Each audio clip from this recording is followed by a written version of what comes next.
Diretso lang po tayo. Bypass po, center lane tayo. Dito. Diretso po, diretso. Yun.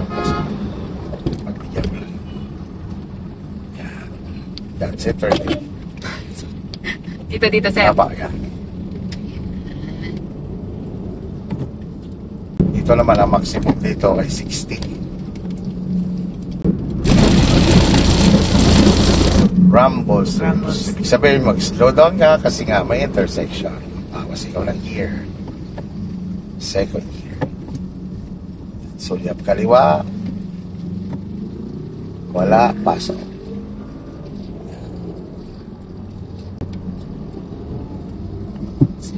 May napapansin na sa sa back. Hindi, normal yan ma'am, yung ganyan. Basta ang masasabi ko lagi yan sa'yo, mawawala din ang lahat na yan. Normal sa baguhan yan. Yung minsan delay ang bitaw ng clutch. Minsan parang bagal ko daw. Oo, napapabigat ang apak sa gas. Normal sa baguhan yan. Hindi, second gear lang yan. Yun yung sinasabi ng asawa. Huwag ka magpe-first gear, basta't gumugulong pa siya. Gaganit yan, bubudyok ang sasakyan mo doon.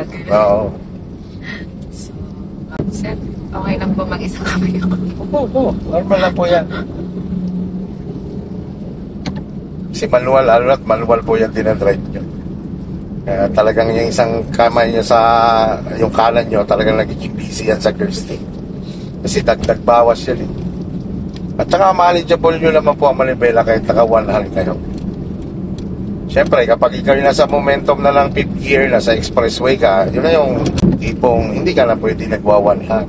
Pwede naman, saglit lang yung paglangalay. Signal ikaw sa right, ma'am. Slow down ka lang, slow down. Yan, pagdating sa dulo po, kakanan po tayo. Yun. Signal ikaw sa right. Yan. Okay lang naman ako na... Opo, yan. Tapos slow down lang.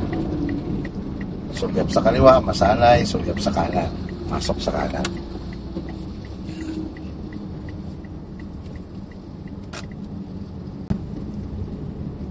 Okay.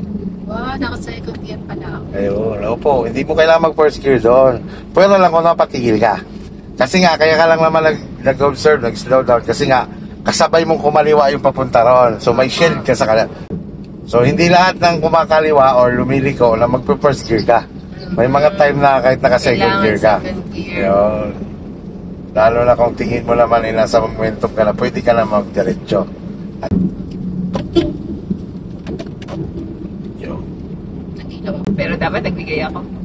Hindi, okay naman yung ginawa. Actually, ma'am, ikaw yung nasa right of way. Kasi ikaw yung nasa highway.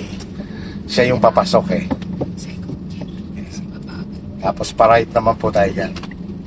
Ay, okay lang ba mag-signal na ako? Opo, okay. Tapos yun, pre-wheeling naman lang gamitin mo muna. Pwede mo na ilubog si clutch dyan. Magro-rolling yan eh. Tapos nakakuan ka lang kay brake control. Yan, sulyap lang sa kaliwa. Yan, pwede na. Yan, naka-second gear ka. Yan. Signal ikaw sa left, pumusta ka muna sa inner lane. May motor, tingnan mo, may motor. Hindi siya kita sa akin. Yun, patay signal light. Talaga double check bago lumipat talaga. Hindi siya nakita dito sa side ko, kuya. Pag ma'am hindi nyo nakita yan sa side mirror, nasa gilid nyo na yun. Yung sabi nyo may motor? Hindi Opo. ko siya nakita dito kasi dito ako nakatingin. Kaya nga kailangan pag lumipat ka ng linya, ang unahin mong tingnan muna dyan ay yung rear mirror. Rear mirror kasi nakikita mo lahat ng sitwasyon sa likod. Rear mirror, tapos next side mirror, tapos external leg. So balik na po tayo sa school, mama. Tapos sa school, medyo ahon yun ha. So, oo nga eh. Challenge. Kaya ko ba yun? Oo, kaya mo yun. Signal ka sa right. So, tingin. Tapos stay ka lang dyan sa linya. Tapos lubog mo si clutch, lubog mo, pre-wheeling na ikaw. Tapos ang paa mo na kay brake lang. Yan. Kasi pababa. Opo, signal ikaw sa right. Yan. Sulyap sa kanan ha.